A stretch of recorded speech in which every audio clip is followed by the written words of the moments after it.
What would you say are the merits of video games as a medium to tell political stories? I don't think that they should be used just to tell a political story. I think the reason this particular game is so intriguing is that it surrounds a world that we've had hints of, that we possibly know.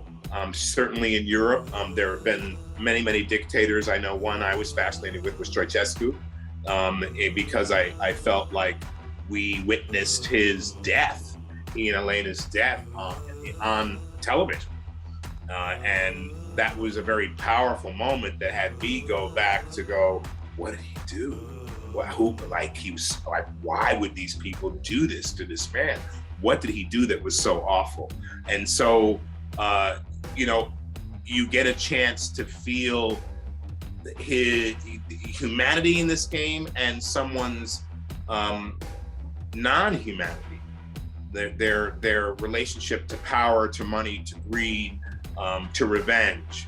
And so although I don't feel like games should be a vehicle for a political story, because they're games and it's fun, I do feel that they should somehow in some semblance reflect the world we live in.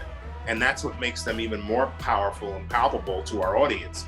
This particular game is extremely interesting to me because you have a chance to steer the trajectory of what happens. You have a chance to maybe be a hero. You have a chance to choose sides and get excited about trying to overthrow Anton Castillo on his home turf. And that exposes you to the voice of the people. And so this game is very particular in that way because it's terrific entertainment, but it also exposes you to having the ability to be empowered in your own personal voice as well. What would you say is the most empathetic element of Anton Castillo's character? I would say the most empathetic element is his relationship to his family. First and foremost, his son, Diego, who in our game, you get a sense that he really loves his boy, but is hard on him because of the timing of what's going on in his country. He has to teach him lessons that would not only help him understand his people more, but would help this young man oppress his people and retain the elements that Anton is trying to retain himself, which is a powerful leadership, because Anton is trying to preserve his country's autonomy.